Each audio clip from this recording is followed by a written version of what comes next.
do you know? There's times when there's so much money, but the opportunities are not there.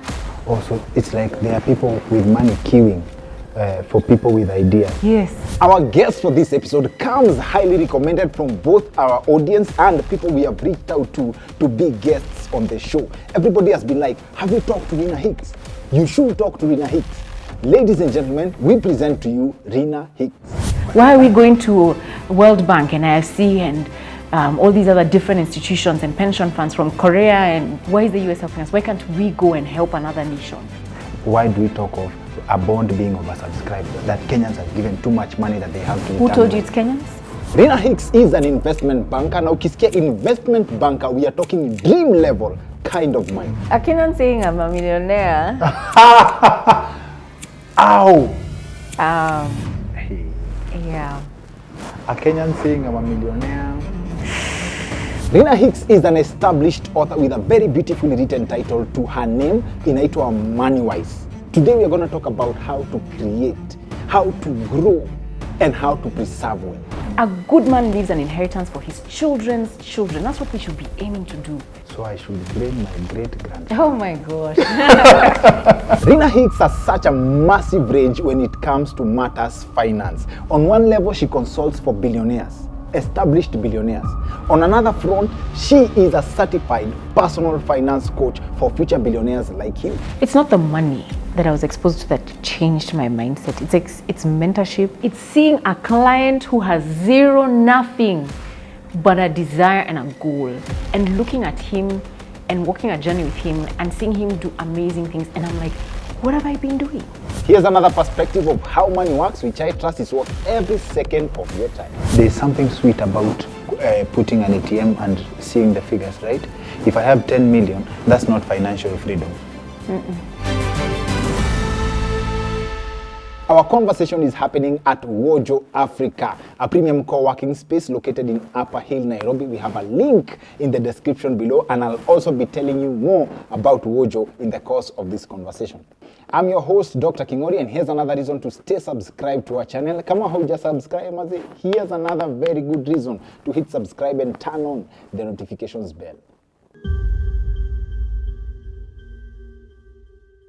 One of the people who actually, ule sasa mwenye alikuwa like, hey, by the way ngoja, we have to have a conversation na Rina Hicks was Jerotich Sei.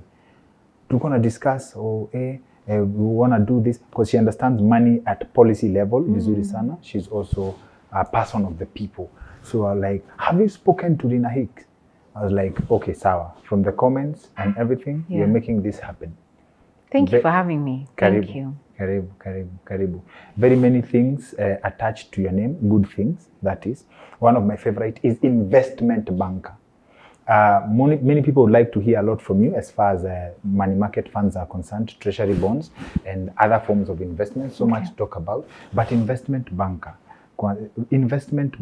umetuambia there is investment banker, and in another conversation, and there is just banking tena kawaida. The difference from a layman, kama mimi, the level of money we are dealing with. Okay, this. No. So the first one is commercial banking. Commercial banks take money from us through deposits. Yes. So we save our money in the bank, we deposit our money in a bank account, and then they lend money. So those are commercial banks. That's the core business. Of course, they have other services, but the core business is taking deposits, lending money. Then you have investment banks. Investment banks are very different because they are in the business of investment and advisory work. So there's usually two arms of those businesses for those that have also stockbroking. So you have your capital markets arm that does research, that does stockbroking, where you're buying and trading, so trading of securities, like buying and selling of shares or what we call equities. And then there's another arm that is involved in mergers and acquisitions, involved in doing valuations of companies. Maybe there's a transaction that's happening, you want to sell your business, you don't know whether this price you're being given is fair or not. So an investment bank would come and do the valuation and tell you whether it's fair or not. And then a merger and an acquisition is where two companies want to come together in a marriage. So they broker that marriage. They sort of help you come together and find where the synergies, or your company who's looking to acquire another business an investment bank would help you find that business to acquire and, sort of help you marry with this other company. So that's the difference between an investment bank and a stockbroker. Investment banks also structure instruments. So a company wants to raise capital. You want to raise money to expand to different places, to do a lot of other things. And so you need to raise money. So you, instead of going to a commercial bank, you can actually go to an investment bank. An investment bank will review your business. And if it's a business that is viable, it's, has potential, it's profitable, then they can structure an instrument like a bond or commercial paper, or like sell your shares and create a marketing document around it and create an instrument that then they present to opportunities. So investment banks link investors to opportunities. Opportunities are usually companies looking for money. Investors to opportunities, yes. This is different from venture capitalism? So venture capital is an investor. So venture capital, a person who is in venture capital is looking for a company to buy that is in an early stage of business that has potential. It sees this person or this company sees this investment looks like it has potential. I just need to add this and mentor them and so on, and they'll be able to grow. And in 2-3 years, I'll be able to sell and make money. So that's a venture capitalist. A venture capitalist can also go to an investment bank and say, I want to acquire that business. Help us with a financial model to project into the future what this company is likely to do, given all the things we want to do. So that's different. And so again, linking investors to opportunities. So venture capitalist or venture capital firm is an investor. So technically, you can describe the work that you do is solving issues of people who have good money problems. Yes. And good money problems is niko na pesa na sijui nataka kufanyia nini. Ama natafuta pesa na niko na idea poa sana. But not startups. Not startups. Not startups. It needs to be a business that has a viable business idea that has been proven, there's revenues generated, and hopefully making a profit. So to expand it. Yes, I'm looking to expand. So there's growth opportunities that we can see. The business is well managed. There's good governance. It's led well. So that's the kind of company that we would get into. Because you see now, we're licensed by the Capital Markets Authority. We're under regulation. We can't just come up with an investment opportunity that's not a good idea. So we have to evaluate the opportunity, assess it, value it, see is it something that is a good idea, and then present it to investors. And what's the success rate of businesses that engage investment bankers? I don't have an answer to that one, because we've done so many transactions, and most of these transactions that we've done, the companies have done well. And then after many years, some companies haven't done as well. So for example, you find companies like Uchumi, initially they were doing really well, and then now they're not doing so great. In fact, they're not there.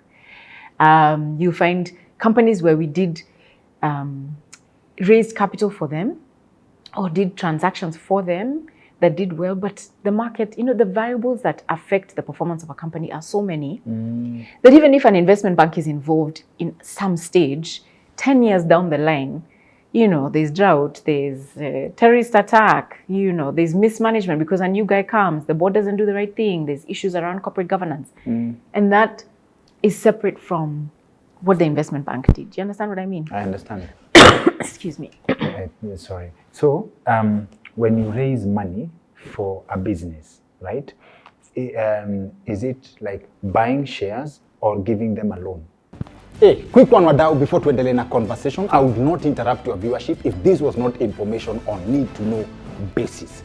If you ever need your phone fixed in record time, I'm talking 45 minutes maximum. Na hata ikuwe ni shida gani, simu yako haitalala nje unless it's being sent to you as a parcel outside Nairobi County.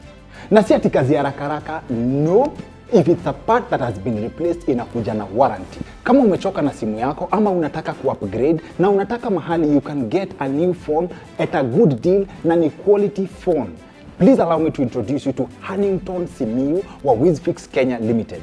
WizFix will give you very fair terms that trade-in deals on new, refurbished and ex-UK mobile phones. And as with over 10 years experience in the mobile phone sales and repair industry, WizFix definitely know what they're doing. And I know because I'm a customer.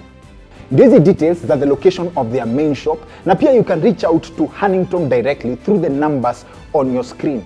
Usikubali kukuwa na shida ya simu Nairobi na Huntington ako hii town. Pigia Huntington. When you raise money for a business, right? Is it like buying shares or giving them a loan? So it could be either. Okay. It could be, here is my company, I want to sell a piece of my company, I want people to own a company, that way I raise money. Mm-hmm. Or I could be like, you know what, I just need working capital, meaning maybe I'm in the food business, average meals a day is 800 meals, and I know my customers, they pay me by this time, but now I've gotten a contract, and this contract is for 2,000 meals, in addition to my 800 meals. And this company tells me, we'll give you this contract for 1 month.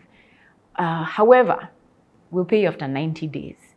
Now, how will I afford to buy the tomatoes and the carrots and the onions to supply 2,000 meals in addition to my 800? My cash flow will be tight because I'm used to a certain level of business. You get?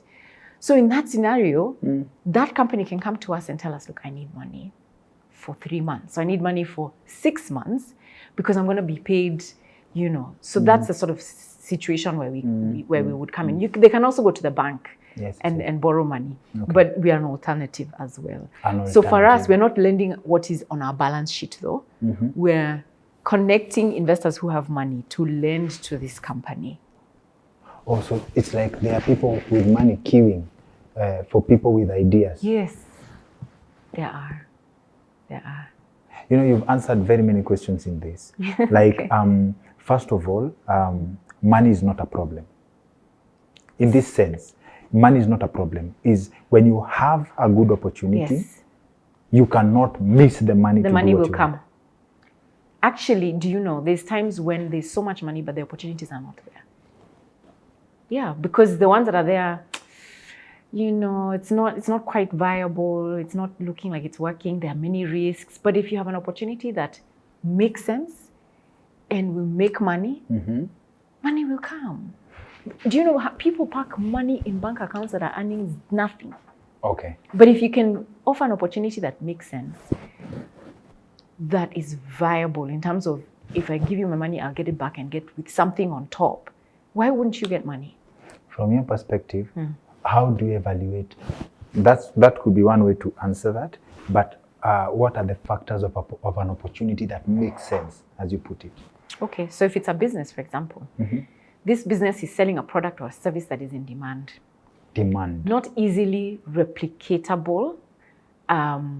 So, you know, I have a competitive advantage. So if whatever the business I'm in, there's no one else offering as good a product or service as I am. I've created some unique advantage or unique something with what I'm selling that it gives me an edge.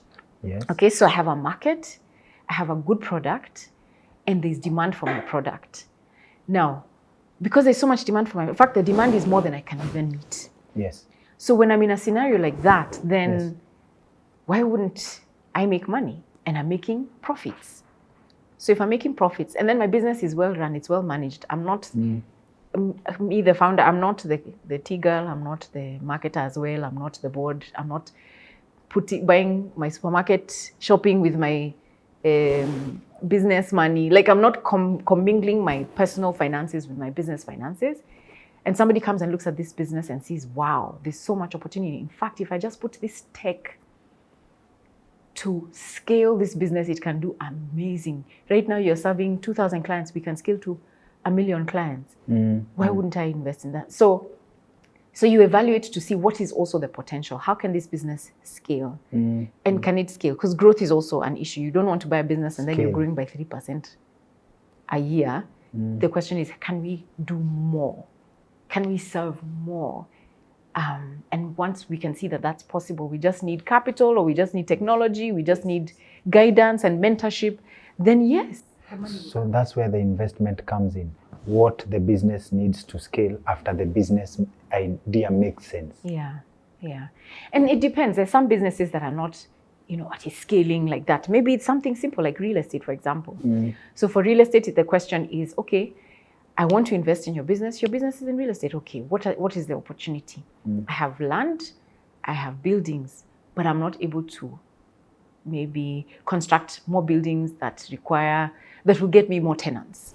Or maybe I need to add a bathroom and another room, and I'll be able to get tenants of a certain caliber. And I'm looking for money. So there you can see there's demand. You can see that occupancy is 100, maybe 90%. Yes. And so if I want to increase my value. So we look at what is the opportunity. Is there an opportunity for growth? Can I get more value from this asset or this business? Okay. And what are the risks? What are the risks in the sector? What's the competition like? And how are they going to survive this competition? Is there any disruption that can come? And how are they constantly innovating so that then they can continue to survive even in a changing environment? So there's many things to look at. But once you evaluate all of that and look at the economy as a whole, because it's operating within a context. So the way that the economy is also behaving and operating also affects the business. Okay. And how that business is likely to perform, then you make a decision on whether this is a good investment opportunity or not. And then now we have analysts who sit down and look at, okay, given all of these things, what is sales going to be year one? What are the expenses going to be? What is the bottom line going to be?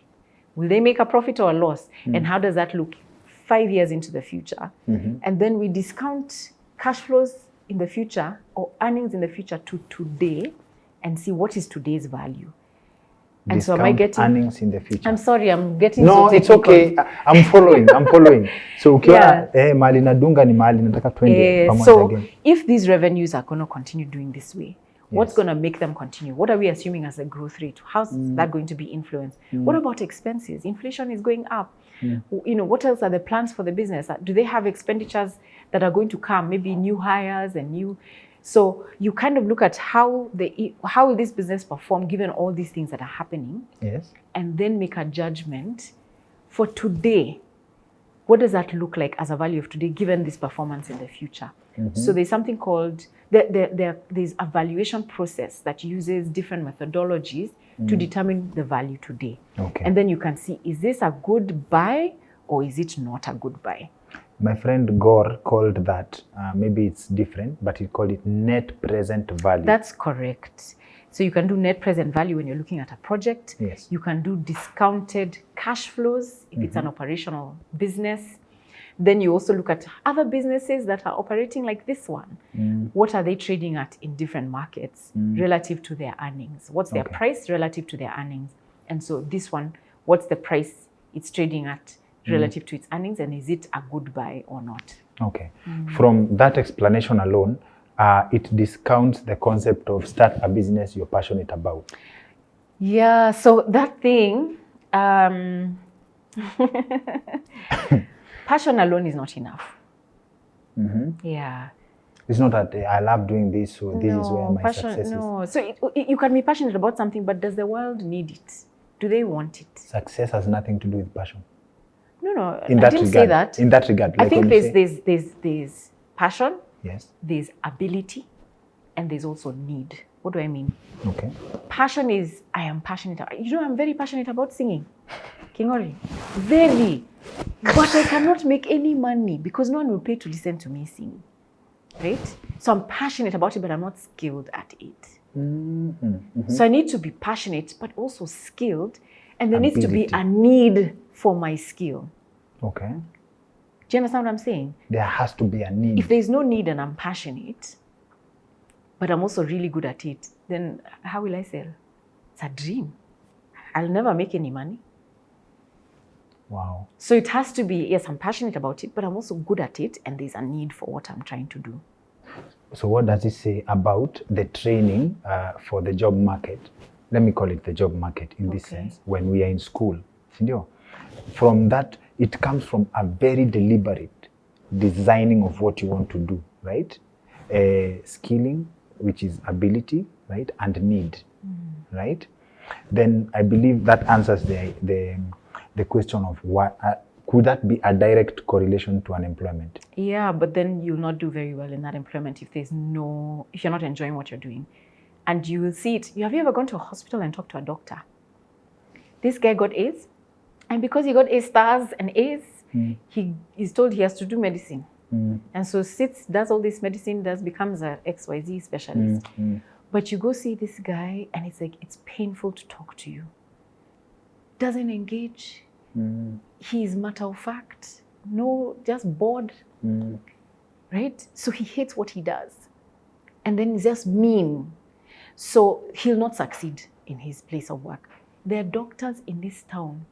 People sit down for 6 hours waiting to see them. I remember my first experience with a gynecologist when I was expecting my first child. I waited for that doctor average 6 hours to see him. Why?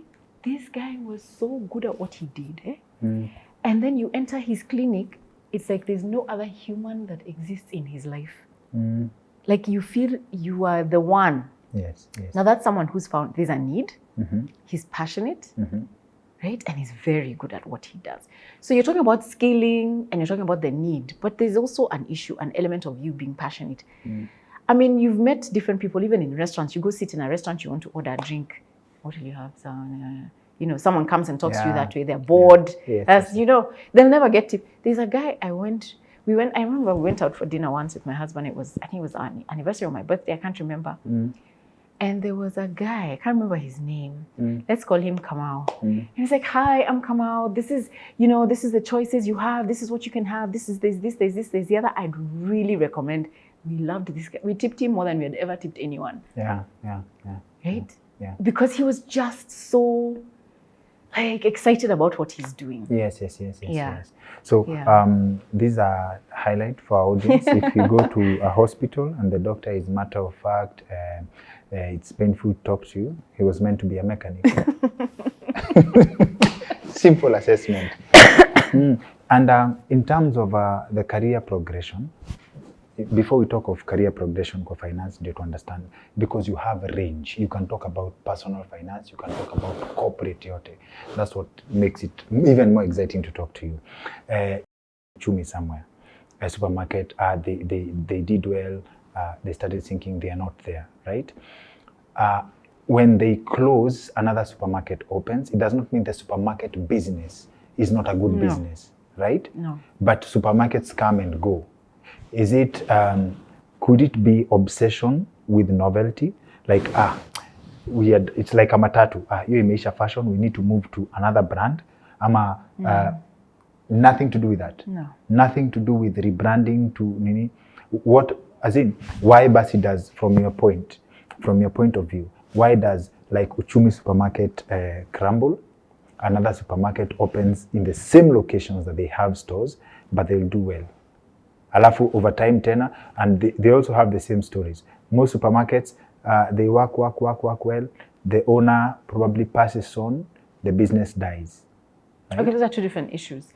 The first one is mismanagement, where, and I don't want to get into it, but you will find sometimes a business can do really well and then get caught up in the doing really well that they don't put in the right systems and controls. So you have issues of pilferage, which means people stealing. You have issues of mismanagement, where you have a manager who is supplying the vegetables himself. And I'm not saying this is what happened. I'm just telling you what happens in scenarios like that. Yeah. You have the wife is supplying, I don't know what, and making the price more expensive than it needs to be. And they start taking advantage of this opportunity for their personal gain, and it affects the business. Then you decide, I'm going to open 1,000 stores everywhere around Africa, even if it doesn't make business sense, because now you have ego. And so you make decisions that don't make business sense. So it's a mismanagement issue and lack of proper corporate governance, where you have a board that is a professional board asking you, Kingori, Dr. Kingori, why are you opening that store? How does it make sense? And I'm just saying, if you own a supermarket, you need to have a group of people that keep you accountable as a leader of an organization, that asks hard questions that you have to be able to answer to, because they represent the interest of the shareholders and the company. But you are conflicted as the MD. What do you want? You want more money. You want a higher salary. You want to be able to, and so your more money can be served by either higher salary, or you doing side hustles by supplying the business, which then is not there's conflict there. Yes. But so you need to have checks and balances to make sure that you make the right decisions. So most of these failures you've seen, and it's not just in retail, it's because of poor management. Okay. Generally, and it's simplistic, Lack but it's of accountability. yeah, and lack of poor corporate governance. Poor corporate governance. So the lifespan of a business can actually be extended almost indefinitely by applying the proper corporate governance. Absolutely. Structures. So the second issue you raised is about families. Yes. And why is it when you have the founder leaving, then you have businesses failing? Again, there was no system of proper transition and succession that was dealt with. So you have people coming in, not putting, you have hired your daughter as the marketer, your son as the procurement guy, your cousin as, so you're not hiring people based on merit, or they want to come in and be in the business and make money out of it for their own gain rather than for the growth of the business. Okay. So again, interests, conflicts of interest there, poor governance, no systems and controls. But you'll find the families, because they're still here, who have businesses that have gone beyond the founder, even African owned. Most of the family members do not serve on a day-to-day basis in that business. Okay. Okay? Yes. They have put in place systems, controls, and leadership that is accountable, that will do the right thing for the, and there's checks and balances to make sure they do that.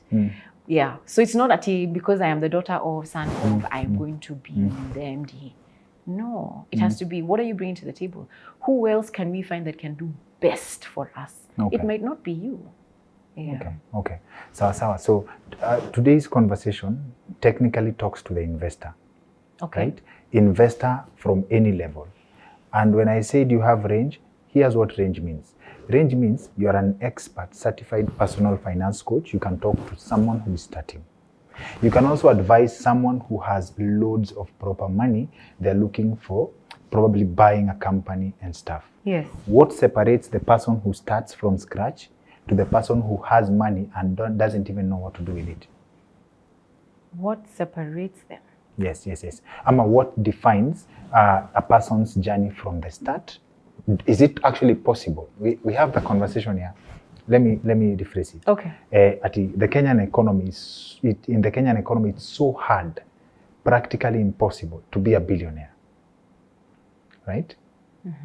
But this person who sits at the level of investor that needs the services of an investment banker is someone who's gotten to levels of money that they can make big heavy financial decisions, right?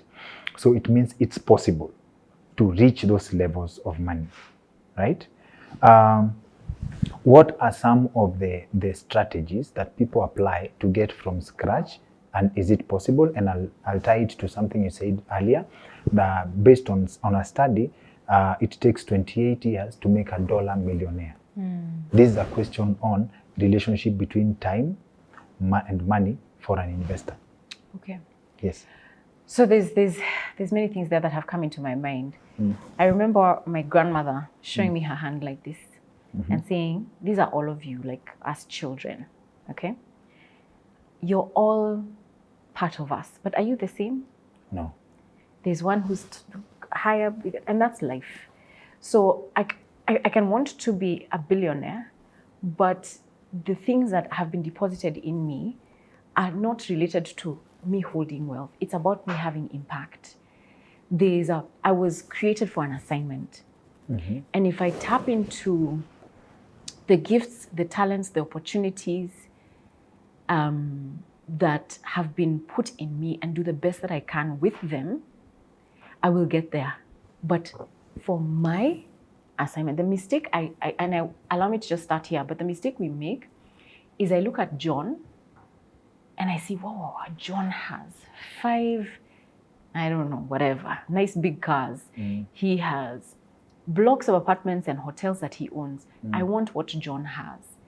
But then I'm not called to do what John has been called to do. I think there's an element of us having a level of,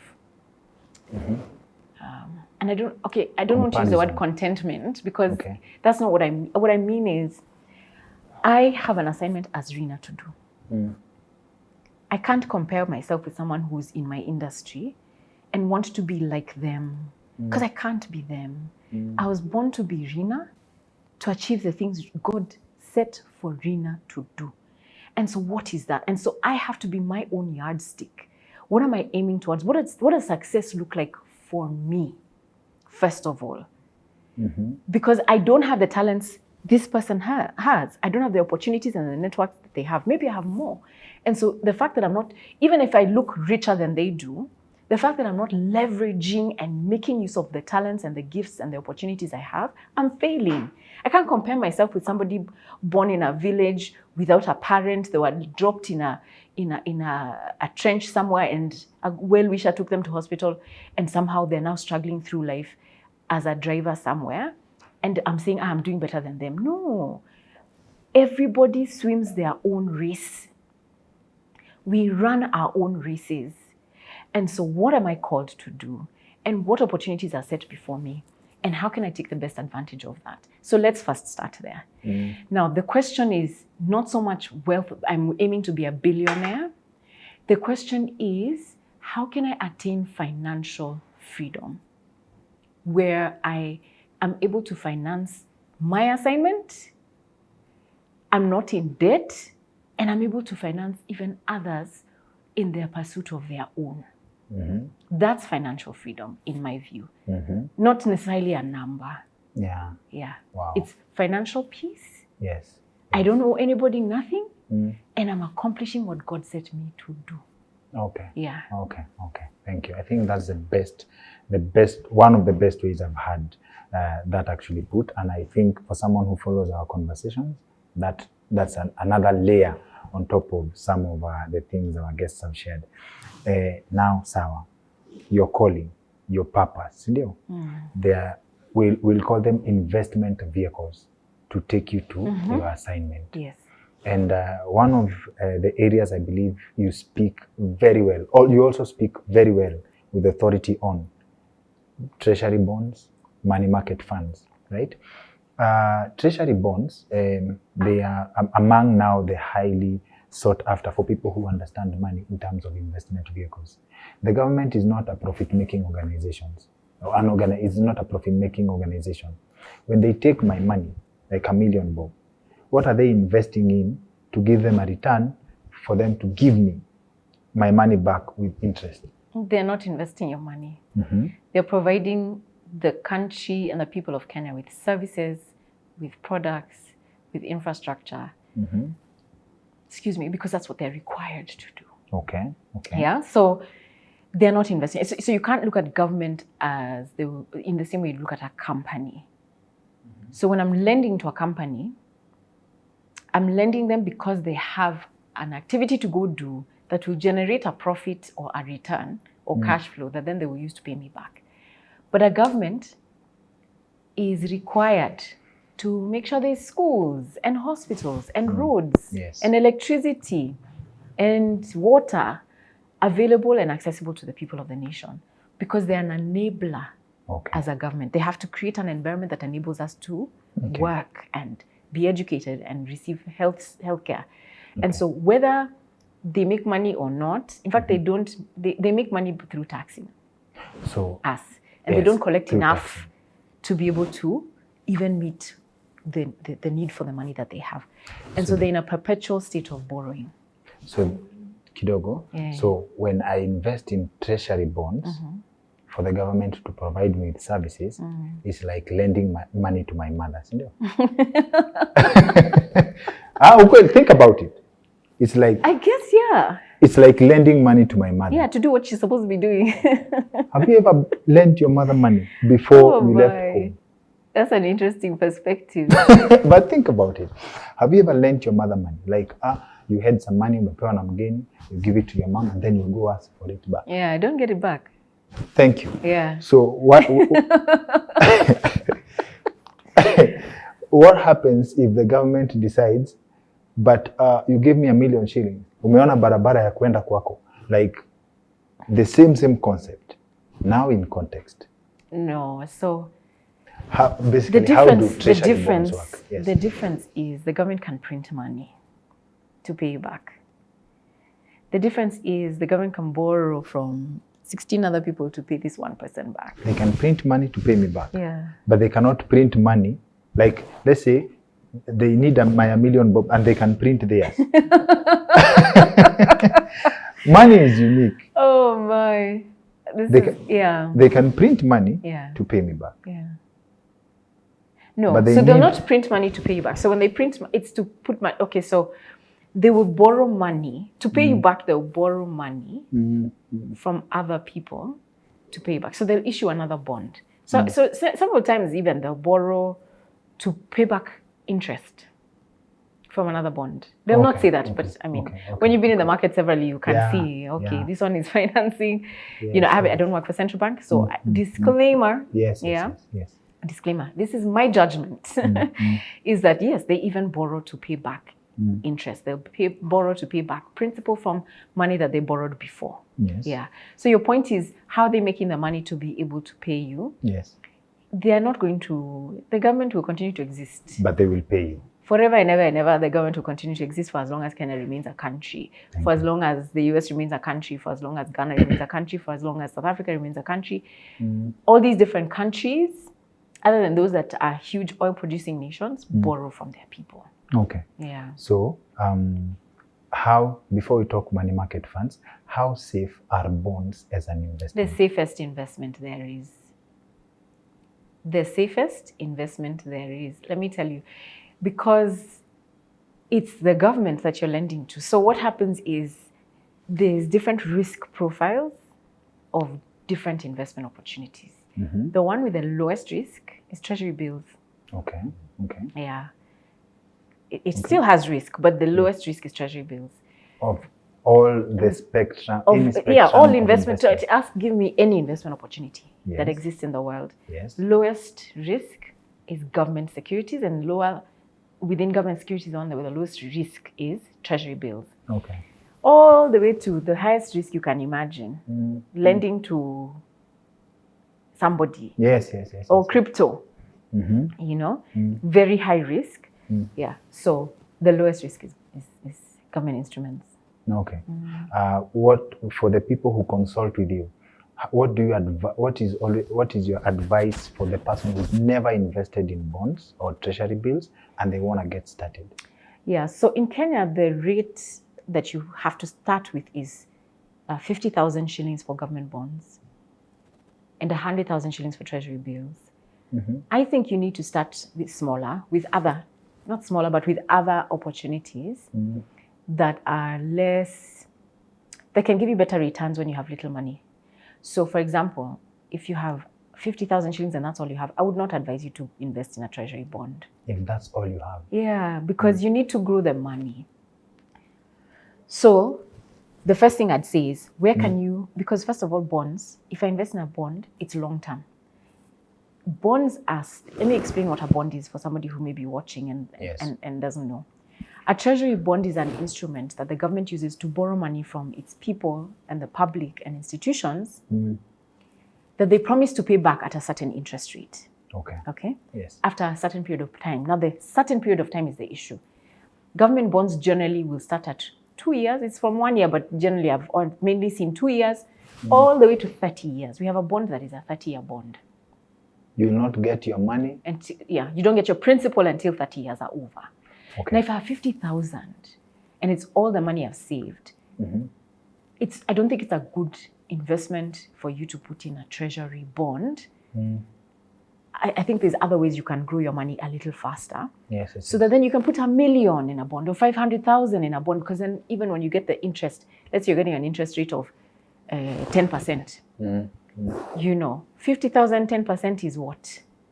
5,000. Yes. Yeah? Yes. And you're getting that in a year. How about you invest that money by going to Gikomba, buy t-shirts, come and sell them in toy, you'll make 100%.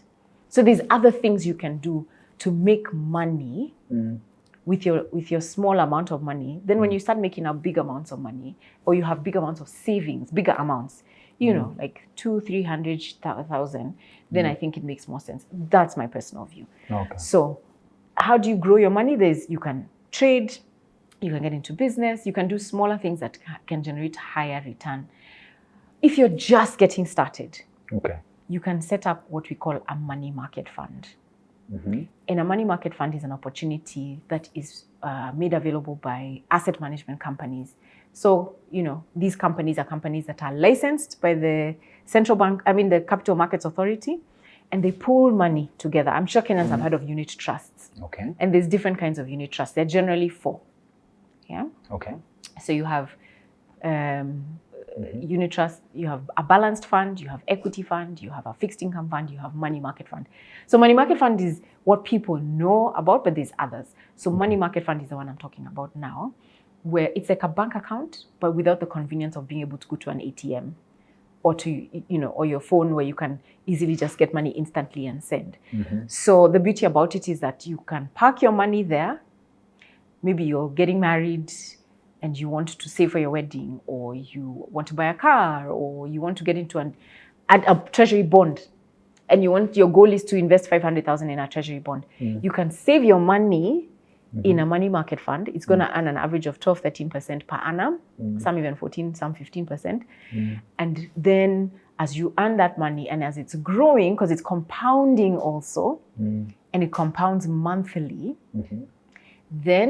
and you can keep adding. If you have 1,000 bob, you can add. You see, with a treasury bond, it's a bulk amount. You're not able to add 1,000. You understand what I mean? So you can use this to accumulate the money and then invest in a bond for 2 years or 3 years. Yeah. And then with investing, it has to be based on purpose. You don't just invest in a treasury bond because, Dr. Kingori said these things called treasury bonds. No. You have to think through, what's my goal? What are my goals? What do I want to be able to achieve? When do I have to achieve it by? And what are my personal circumstances? Do I need money next month? Okay, yes, I have 100,000, but I need 20,000 in 2 weeks. So then I can't put money there. Yeah. So my personal circumstances in terms of my needs, how much I have, how much I'm earning, whether I'm in debt, all of those things go into informing what is the best investment opportunity for me, given the goals that I have, given my risk profile and appetite, okay? And also given my personal circumstances. So there is possibility of investment without suffering. Absolutely. Not that you have money. Isn't it a discipline thing? Like, let's say, for example, I blow money. Can treasury bills and bonds be a discipline, a discipline vehicle? Yeah, I know this money. I'll not in 2 years. It will be it will be a figment of what I had, right? Can I say that? Oh, now that I have this money, windfall. I had not planned for this. Can I throw it in a treasury bill? Yes. So we meet in 2 years. Treasury when bills, you have grown. Okay, treasury bills go up to 1 year. Okay. Treasury bills are 6 months, 3 months, 6 months, 1 year. Or the bonds. So if you want longer, you put in a treasury bond. Yeah. But yes, to your question, yes, absolutely. Okay, I don't advocate for gambling, but it's an example most people can relate with. Okay. Let's say, for example, someone gets a windfall. Let me not use gambling. Gets a windfall of 10 million shillings.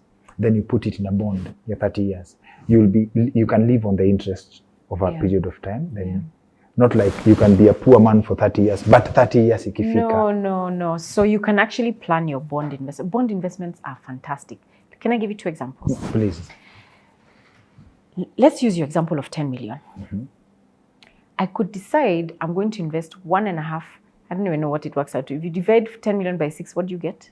10 million by 6, around 1.5. Okay, let's use 1.5. Yes. Yeah, and whatever the balance is, you use for month 6. 1.5 million January, February, every month for 6 months. Why would you do that? Because you want to create an income from your bond. You can actually create a passive income from your bond. Where if you need an income, instead of putting all 10 million in one bond and you need an income every month, you can split it and buy a bond every month. So that every month you're receiving an income. Why? How does that work out?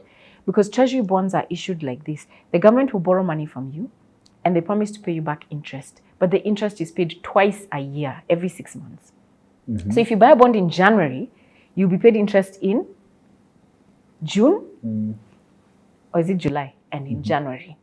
Okay? Yes. So if you invest $1 million and the bond is paying, say, 16%, you receive 160,000 that year. But it will be paid 80K after 6 months, 80K in another 6 months. Every 6 months, 80K, 80K, 80K.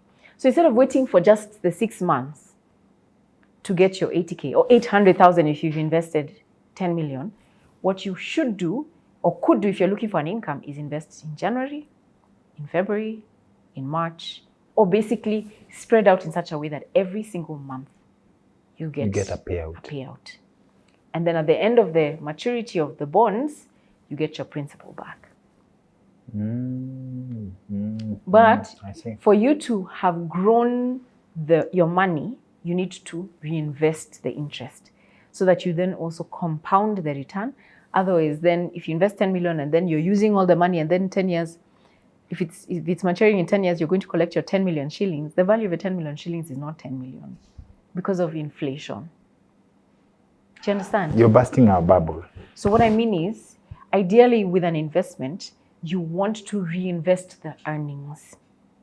So the only person who should be doing what I'm suggesting in terms of creating cash flows is somebody who's in retirement. You know, you're 70 years old, you worked all your life, you're just looking to have money or cash coming through for you to pay for medicines, maybe to pay for a trip somewhere and so on and so forth. But if you're 20-something, 30-something, 40-something... Don't eat the interest. Don't eat the interest. Reinvest the interest. Why? You're going to compound your earnings, and magic happens when you compound your earnings. I have a friend, one of my closest friends. We share a lot in terms of investment. Dr. Ken Alora, he knows himself. So when I say this, he'll know it's him I'm talking about. We had this idea of financial freedom. You can criticize it, feel free.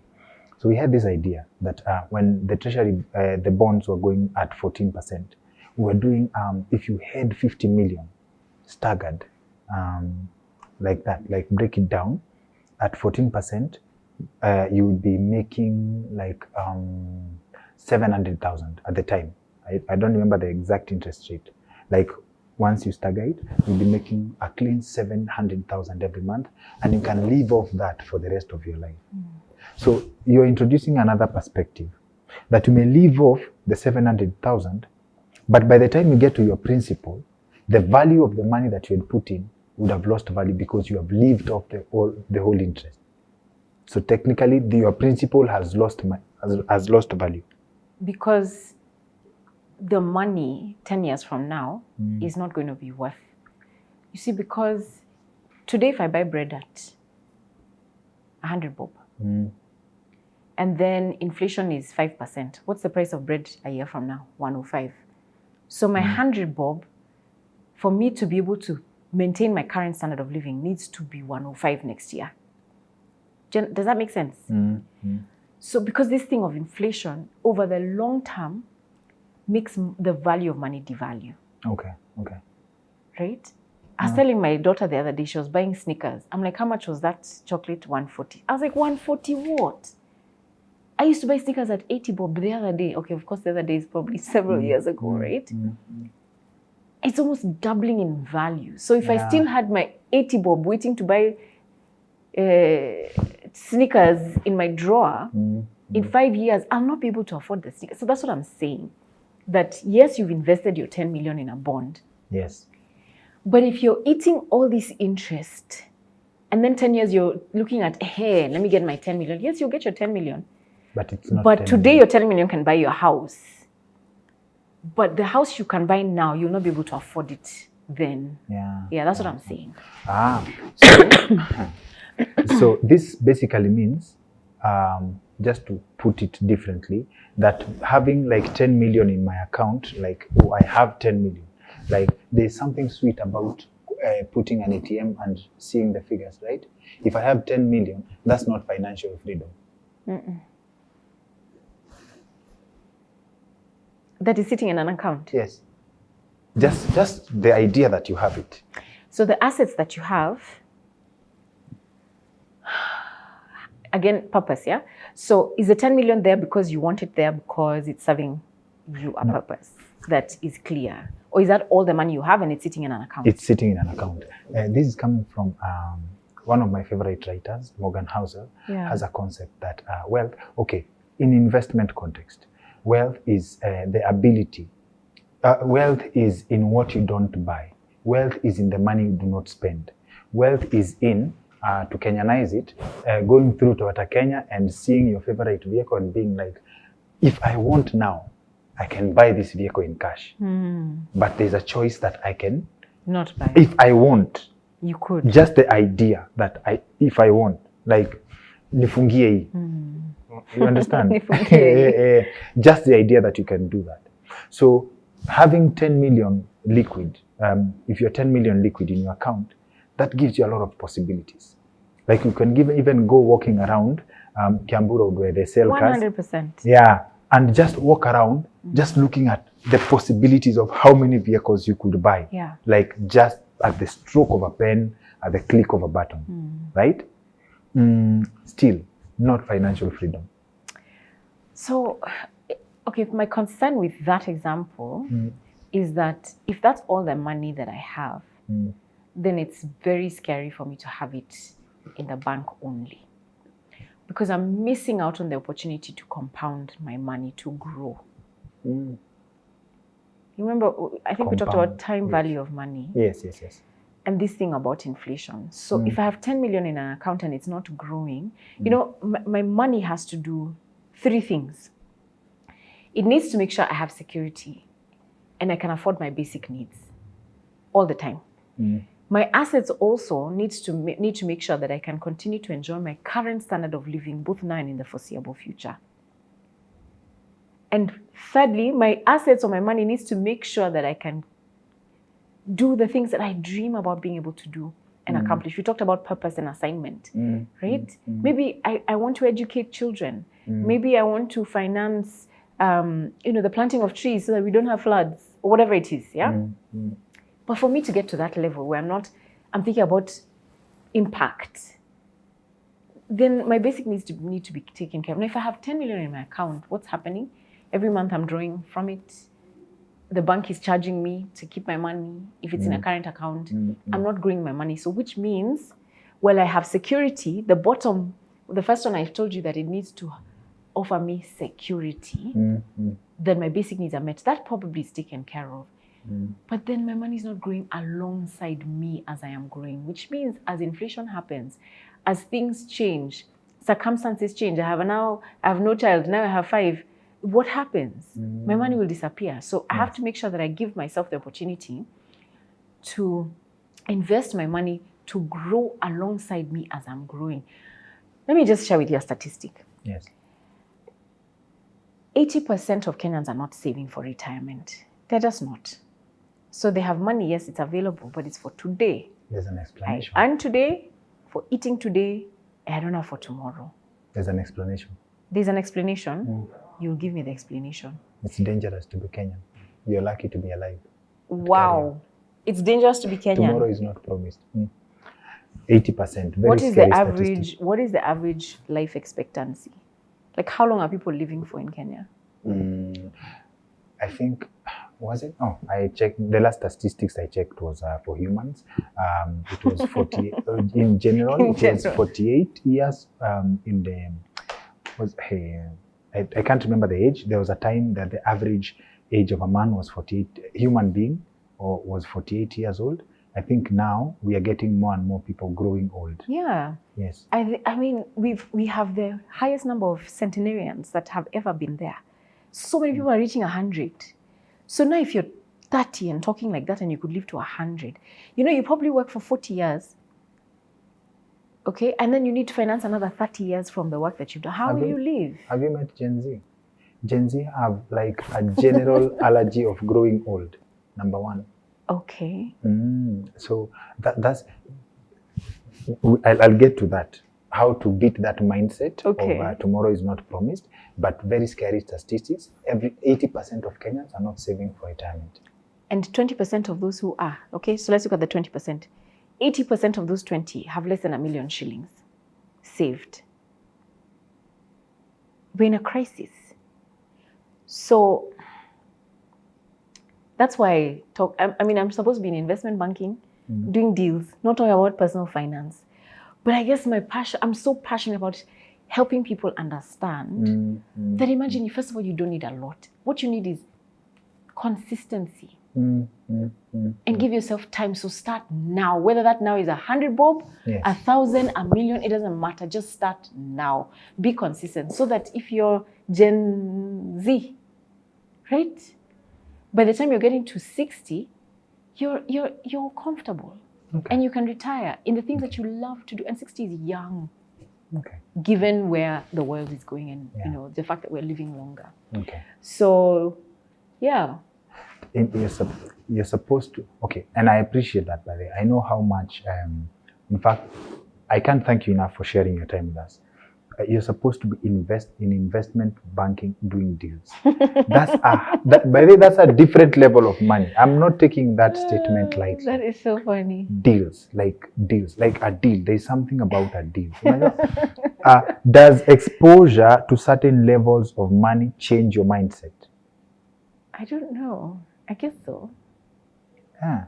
I don't know. Do you remember?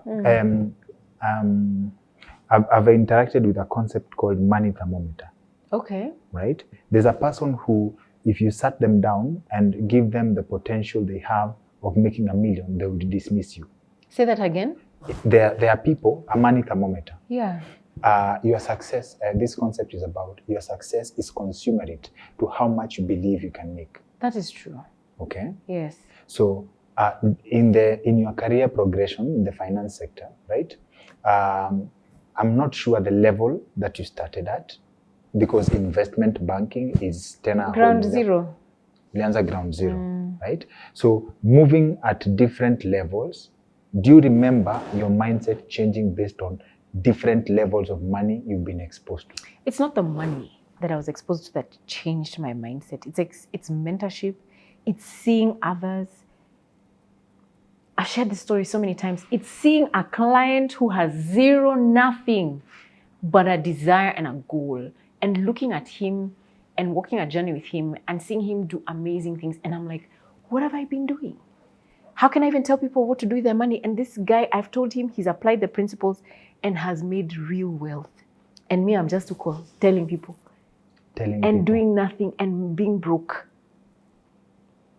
So it's not so much the money that I've interacted with through ATI, I've helped this company invest in this other company, I've sold shares. No, it's individuals that I've interacted with that I have learned from, that I have been inspired by.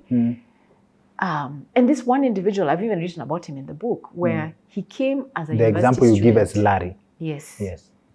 He came as a university student with help loan. He didn't have money. He didn't have parents who were sitting in the sidelines waiting for him to finish university and paying for his university fees. He had to pay for himself through university. But deciding I'm going to make a decision today to live like no one else. Chapati dondo, when I can, right? Meat was like never seen. And put aside money every time he could. He started with 20, was it? Yeah, he started with 19,000, if I can remember correctly. Yes. And invested slowly. Sometimes it would be 5,000. Sometimes it would be 2,000. 9 years after we began his journey with this gentleman, he sold his shares and it came to a value of 2.8 million and he withdrew it. That's the moment a light bulb happened for me. It wasn't a deal that happened, or I don't know which client we served, or seeing billionaires. It was just watching somebody from zero, in fact, negative, because that money was borrowed, build wealth, build and grow money in such a simple way that I was providing advice. And me, myself, when I was looking at my own account, I've said that like a proper Kenyan, me, myself, when I looked at my account, I was not at the same place as he was. Can you believe that? Salaried, right? Of course, he finished school, got a job and so on. But I was living like the Gen Zs of today, for today. Yeah. And so that's what changed my mindset, not seeing money. Okay. This ties to something you said. Financial success is 20% head knowledge. Yes. 80% behavior. Yes. at this, hey, two things run in my mind now. This person, you were you in investment banking at this point? Stockbroking. So I was an analyst at that time. I used to analyze stocks and give advice on what companies people should invest in. You used to give advice? Give advice, kabisa. And the advice used to work for people? Yeah. But you had never applied that to you? I had, but I'd buy, then I sell, then I use the money. So I was not growing. You understand? So I'd make money, but then I'll go on holiday or I'll buy this or the other. And I wasn't investing in a way that was causing growth to happen for me. So if growth is absent, however much money you make, zero work. You're doing zero work. So now, two things run in my mind. So you're enjoying your life, like you're living well. You're driving a nice car. You're experiencing nice things. You're eating out in nice restaurants. You're hanging out with friends and laughing and enjoying life. But you have nothing for your future. And if something went wrong today, or you get to a place where you can't work anymore, then what happens? Okay. That's really the issue. And is it possible to have that, enjoying life now, but also have your future covered? Absolutely. But it doesn't happen like this. It's over time. It's over time. Consistency and the discipline of putting aside so that then, 20 years down the line, you look back and you're like, wow, this is amazing. I've been able to put some really good money aside. 9 years down the line, this guy comes with withdraws 2.8 million shillings. The level at which you work, this is money that you probably could get in a good deal, right? Percentage, like let's say I get a percentage, 2% of a deal, 3% of a deal, whatever percentage it is. This guy waited for 9 years to get 2.8 million. Yeah. You could do a deal, get 2.8 million. Is there a difference in these two same amounts of money? Yes. One has a mindset that will multiply that money. The other has a mindset that will consume that money. A mindset that will consume that money. So it's very difficult. The 9 years that this person has put in. First of all, what does it take to wait 9 years to make that kind of money? Just think about that for a moment. Oh, I see. There's certain principles, disciplines that he's put in place that even if you give him 100 million today, he'll make it 1 billion. Whereas this other human, they have that 2.8 is like 20,000 shillings. Yes. The value to attach to the money by the person who made it. Maybe not even the value, but because they don't have the systems set in their life to be able to grow that money meaningfully. Okay. Yeah. And do you think the knowledge we share in terms of this is what you're supposed to do with money, does that have an impact on someone's personal finance choices, or someone has to go through their own process of the 9 years so that I see. Okay. Yes, we have someone now. We have someone now who has access to 2.8 million. Yeah. We have someone who's worked for 9 years and has 2.9 million, right? Like, let's give it same amount of money, right? This person may waste this money. Does sharing knowledge or understanding the principles, is it possible to reduce the 9 years that this person has had to undergo through? Well, it depends again on the personal circumstances. You see, the example I give was a student who was just starting campus. Yes. His focus is to graduate from school, can't work, and even if he's to work, the kind of work he can get because doesn't have experience and so on. So it depends. Yes. The answer is yes and no. Yes and no. Okay. But if we are both the same level, so let's say we are starting, we have careers, maybe even it's the same career, and we have the same opportunity, is it possible to get to that 2 million faster? The answer is yes. Okay. Yeah, the answer is yes. What's the difference between, before we talk about your book, what's the difference between risk appetite and greed? Hey, I think there's a thin line. Let me start with risk appetite. So risk appetite is,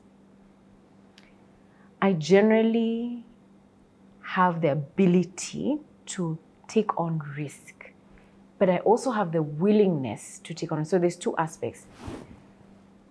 Willingness means I have no issue with risk. Like I can take risk. But it's important that I also have the ability, meaning maybe I have a lot of savings, I'm a single person, I don't have any dependents, and I have a certain amount of money. And I can take risk because if I lost it, I have savings. So I have both the ability and the willingness. And so because of that, then, and also my personality, then I'm a risk taker. So risk taker means, I can, my friend tells me about their business, they're bringing in shirts from Turkey, they want 100,000 so they can buy those shirts and come and sell. And I listen to the business, I'm like, you know what, no problem.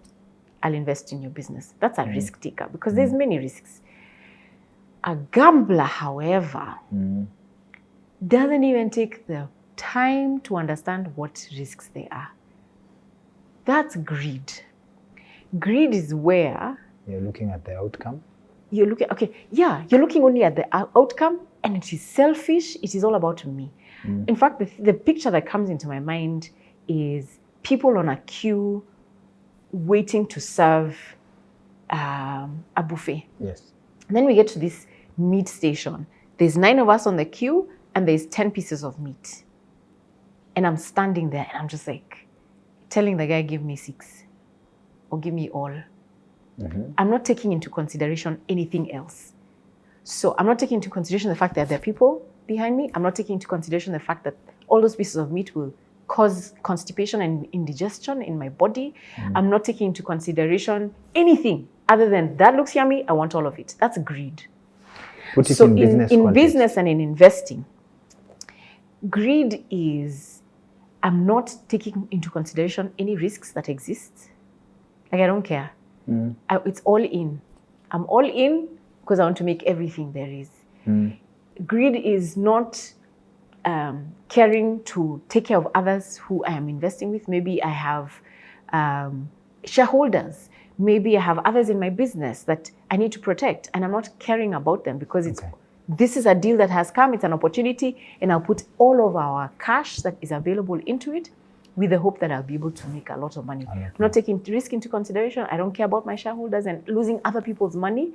All I care about is just making this huge return without thinking about it. So that's the difference. So risk-taking has an element of thinking through, processing, doing your due diligence, sort of making a calculated risk. Whereas this other one is just, actually you said I can make double my money. Where do I sign? That's greed. Okay. So, risk and now assessing the risk makes you a better investor than just looking at how much you're bound to make and then putting your money based on that. Right. Okay. I think you explained it well. For a moment, I thought the buffet example was like, I have opened a shop next to another person's shop, and then we have 10 customers. I'm like, hey, man, I've only served 3 people. That's not No. Greed. It's different. So you choose to serve, I'm not even sure I understood that example. Kenyans. When I open a shop here and it's working, someone's bound to come open another shop. That's not greed. Yeah. So let's say, for example, you have 10 butcheries in one line and all the customers are coming to me. Okay. I should be mindful and say, no, that's not greed. That's not greed. No. That's competition. That's healthy competition. You do everything that you can to attract customers because you are about increasing your shareholder value and increasing profits. Of course, everything within ethical reason. Yes. And morals and there's no issue. There's no issue there. We're not here to share. I mean, really? Okay. You're here to dominate, conquer those things, not to come and share with others who are not working as hard as they should. Wazi. Very brilliant book title. I wonder how you got this. Like, as in, it has an international vibe to it. Not that we are not international, but it's like world class, basically. World class, money-wise.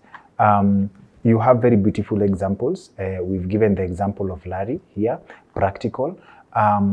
Who is this book written to? So the book is actually written for those who are literate in terms of ability to read, and between the ages of generally 18 to 35. But I have 40-year-olds, 50-year-olds that have read it and are just like, oh my gosh, my life has changed. But the core audience is those people. My daughter read it at 12, when she was 12 years old. So even the younger ones, the way that it's written is so simple. You know, most people fear finance books because they're like, oh my gosh, it's going to be so hard and technical and boring. But this book is written in a very light way. It's an easy read. There's lots of stories and examples, but also ways that you can apply what you're learning. And anybody can understand it. Your daughter read it at 12. She was 12, yeah. Are there any notable changes you noticed in her? Of course, separate from you as a mom with proper finance background. So direct impact from the book?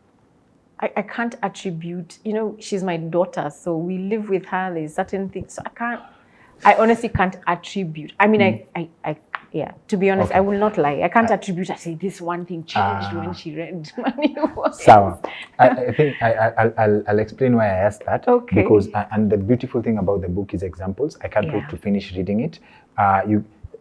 With a prom example from the book, someone started investing at 19 years, 2,000 shillings every year till the person is 39. I think it's Mike. Mike invests from 19 to 39. 2,000 shillings only. 20 years. And then he stops investing at 39, leaves his money to continue compounding and growing. He ends up with 18 million at 65. The lady invests from 40 years till she's 65. The same amount of money, but 25 years. 2,000 for 25 years. 2,000 shillings for 25 years, but ends up with 2 million shillings or thereabout. Same amount of time, same amount of money, the disparity, a difference of 16 million shillings. What went on there? Is the time, because this gentleman, while he invested for 20 years, he didn't withdraw his money. He left it for a further 25 years. And it continued. So he started early. He started early. He started at 19. Okay. So that's how he ended up with 18 million. Okay. Despite only investing 2,000 shillings. The lady, however, delayed and decided to start at 40. And so she only had 25 years where he had 19 to 65. You see? So that's the difference. And the aim with that story is to help people understand it's not so much about the amount. Why aren't retirement, beautiful point you make, why aren't retirement platforms customized based on that? Why do we have people struggling after retirement with such brilliant ideas? Why can't my employer just charge me? I got employed at 22, I believe. Why can't my employer just pick 2,000 from? But they do. Do you know what happens? One of the most common questions I get, Dr. Kingori, is when I move from this employer to this other one, how much can I withdraw? And so what do you know what people do? They withdraw what they've contributed into the pension. Okay. And they use it. Start a business. I don't know, do what? And so that ability to compound over time, then it's not there. So you work, second job, start a pension again. You move to another job, you remove. That's a big mistake.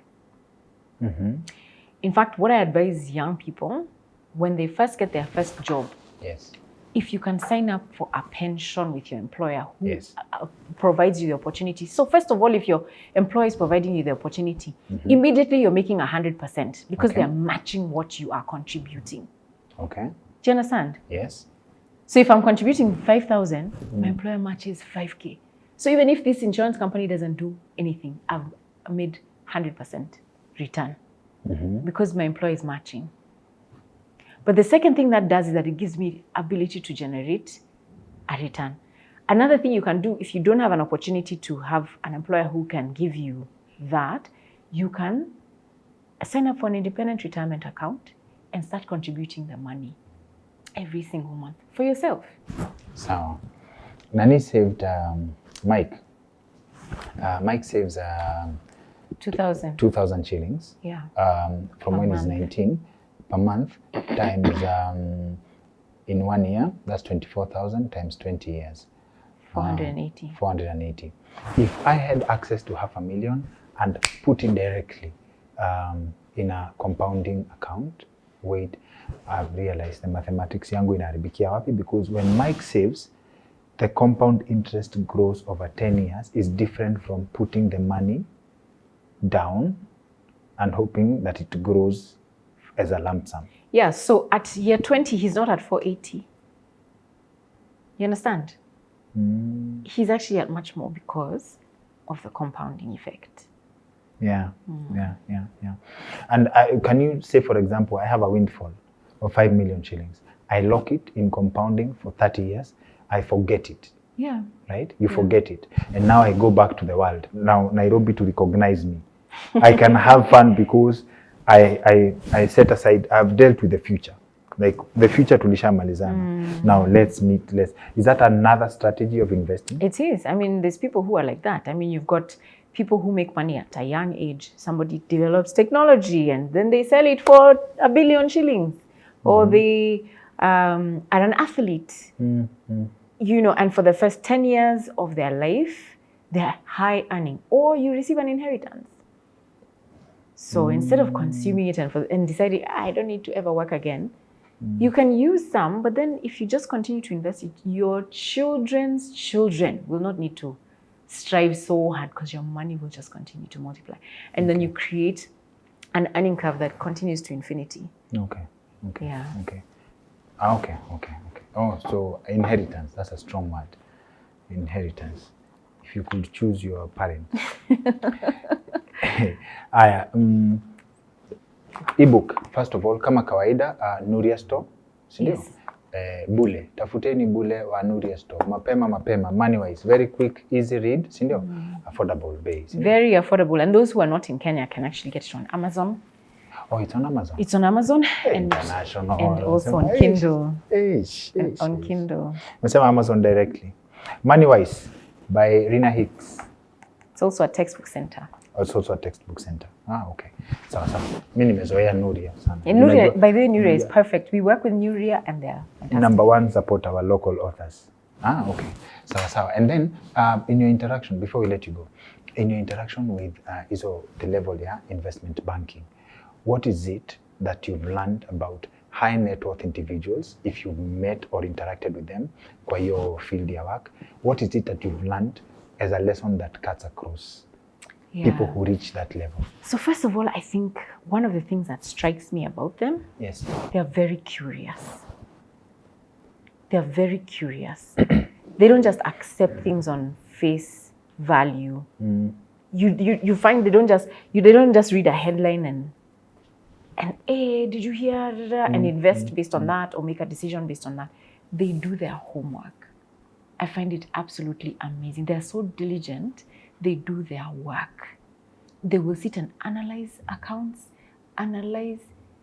go and sit even with the company, understand how does this work, talk to this other person, talk to an analyst who's been looking at and studying this company. They do their homework.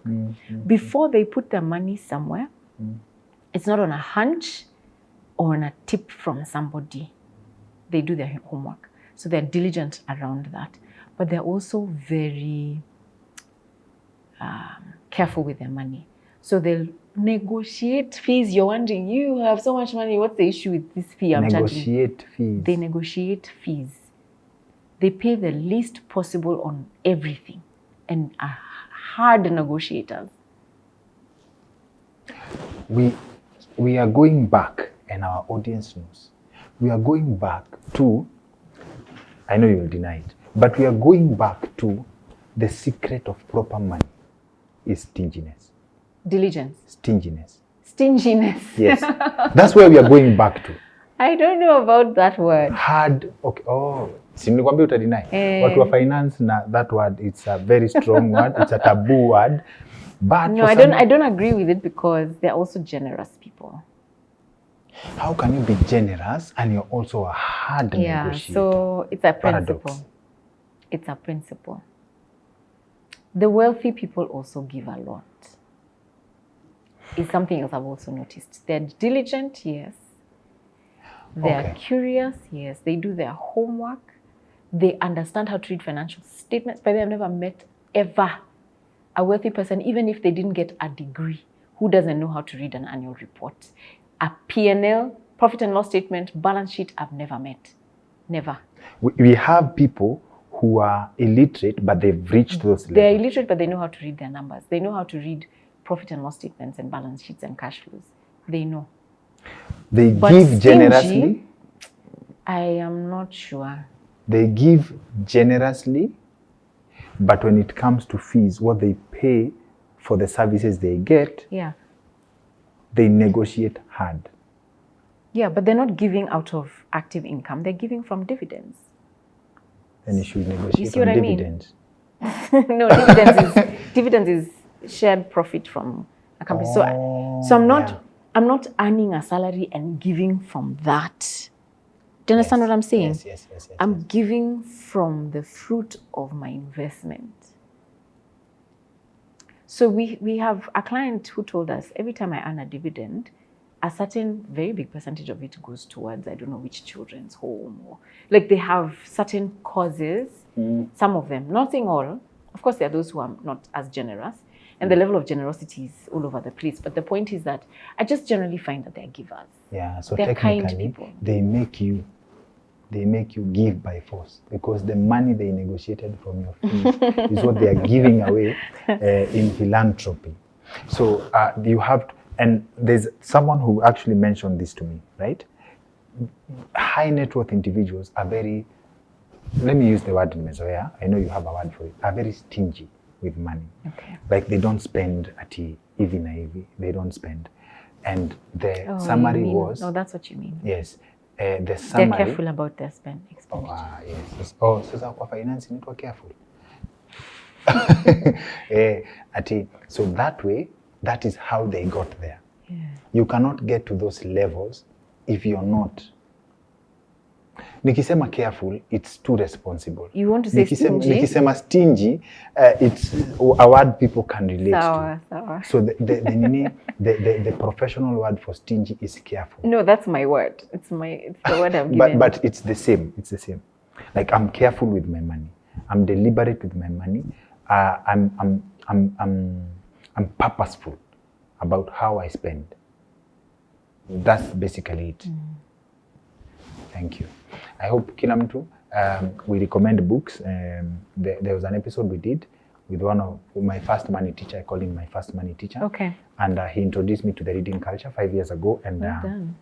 yes, thank you. And I believe books can actually change a mindset. Absolutely. Yes.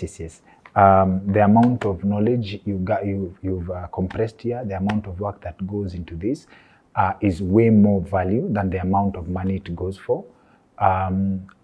Silas Nontuani is also an author. He's a manosphere expert. Very good vibes, very balanced. His copies go for a very affordable amount of money. So you can get a copy for 1,000. 1,000 bob. 1,000 bob. But the amount of time you put here, the investment in terms of knowledge, experiences, the stories that are given here. I can't wait to finish reading my copy. Asante sana for making time for us. Please allow us. Rina Hicks has a very active YouTube channel, inaitwa Moneywise. Please, while you're on YouTube, while watching this, we'll leave a link in the description below on how to get in touch with Moneywise, a link in the description on how to get Rina's books. But in the meantime, for the knowledge yenye tunaweza kuwa tumeacha, people can catch it on YouTube channel. Absolutely. I also, have packaged this knowledge on investing because I've been in this world for 19 years, Dr. Kingori, and I've compressed this into a course, a program called Investable, that I take people a journey over a period of 5 to 6 weeks on where do I begin when I'm thinking about investing? How do I decide which investment options are suited to me, my needs, my goals? What are the different options that exist? How do they work? What are the red flags I need to watch out for? Ati, you said bonds. How do they work? Money market funds, exchange traded funds, index funds. We go through in detail. In fact, we've even covered things like blockchain, cryptocurrency, buying houses off plan, real estate. How do I take care of my post-retirement medical cover? What are drawdowns? What are annuity? Like we've covered the full. It's called Investable, and I'd highly recommend people to consider taking the program and help themselves understand this whole thing of invest, because it's not difficult. Once you understand the concept, you know what questions to ask, you know what to evaluate, and it's a very simple program. We have over 350 people who've already done it. Over time. How much is the program? The program is $280. $280. And you get lifetime access. So you can start at, say, 30 years or 28 years, you get married, circumstances change, you're like, Ati, what did these guys say about? You go back to the program, do it again, watch certain sections again. You have it for life. Okay. Sawa. My team and I will look into how to sign up. Awesome. We set up another conversation based on, kama kuna vitu me drop hapo, index funds. Always hear index funds, I hear of hedge funds. Like, as far as the concept of how money works, we've just scratched the surface. I think we'll check out the program to get more ideas on how the concept works. Otherwise, asante sana. Karibu sana. For sharing your knowledge with us. Asante sana for sparing your time to share what you've learned over 19 years in the industry with our audience. The first time ulisema, I've been in this 19 years, I thought you said, oh, I'm 19 years. And our audience know and can understand why I say that, because ulisema 19 years. Nitafuta 19 years mali. Awioni. Sioni. Acha tuone kama nitafika investment banking. Utapita. It's just a big name. Unaitwa investors. Investable. No. The word for the people who investment bankers consult for. The people. Okay, let me go with venture capitalist. Oh, right. The investors. The investors, just investors. There's investors, but then there's also companies. Okay. Issuers is what we call them. People who are issuing. Or issuers. Issuers. So a company is looking to issue shares or issue a bond or issue a security to raise money. So there's either issuers or there's investors. Okay. Na sasa wewe na hiyo experience, what does the term millionaire mean to you? What do you mean? Oh, I'm a millionaire. Does it mean I Depends have on a what million currency. bob? Oh, does it mean I have a million bob? Currency. A Kenyan saying I'm a millionaire. Ow! Hey. Yeah. A Kenyan saying I'm a millionaire is not quite a millionaire. I think so. I don't know. I just think Kai. Let's work towards, because what's a million? You know? What can a million get you? There's not much. It's not meaningful to say I'm a millionaire in Kenya shillings. It's not worth working towards. As in, it's not a goal. No. I didn't say that. I'm just saying that should be your goal. When you get there, that's not your goal. When you get there, you've arrived. Oh my! You've just scratched the surface. Whoa. Yeah. Okay. You've given us so much to go back to the table. We're working on mindset, right? Yes. I'm challenging us, me included. Because if you get stuck in a mindset that is so here, when will we get to the place where we are funding countries? The reason China is doing what it is because people are crazy savers. They are savers so the government can afford to lend Africa money. Oh, na sana tunaambiwa saving is for poor people. If we're not saving, how will we ever? We'll always borrow here like this. And so as a nation, we must start to save seriously and stop begging and borrowing. Starting to save, are you talking about? Individuals. Individuals. Yes, pension funds.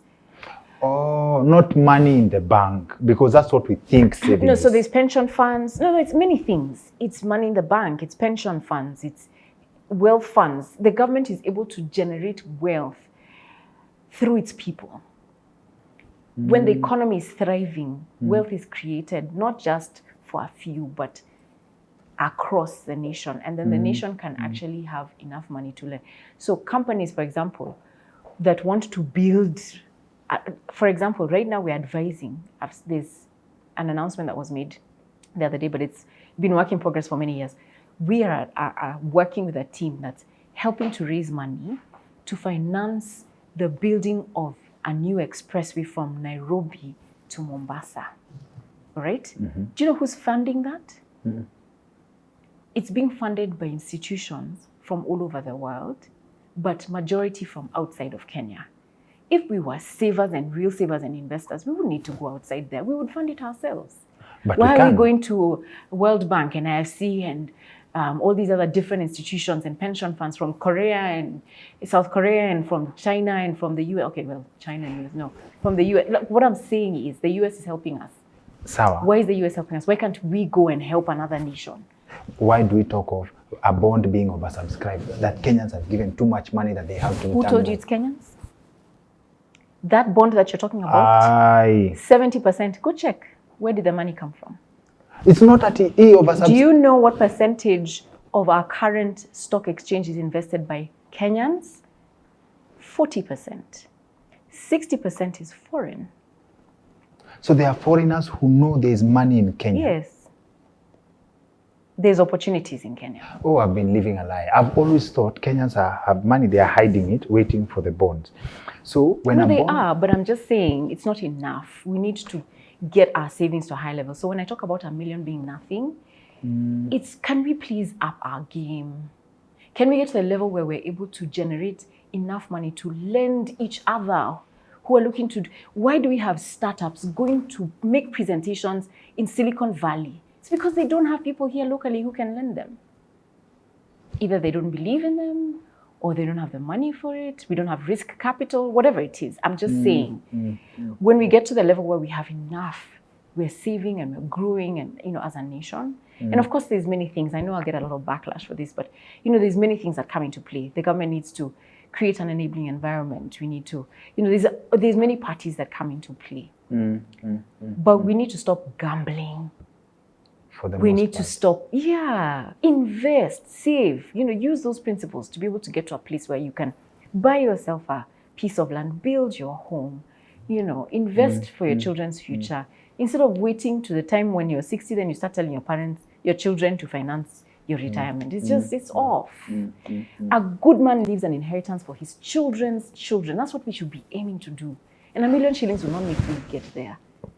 Do you understand what I'm saying? A good man leaves inheritance. Not for his kids, his grandchildren. So I should blame my great-grandfather. Oh my gosh.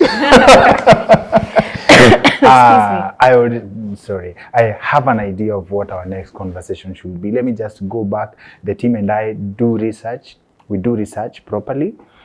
But I think I'm not saying anything else, because if I say anything else, we'll go on for another hour. Asante. Thank you. Karibu. Manzi, asante sana for sticking with us up to this point. We hope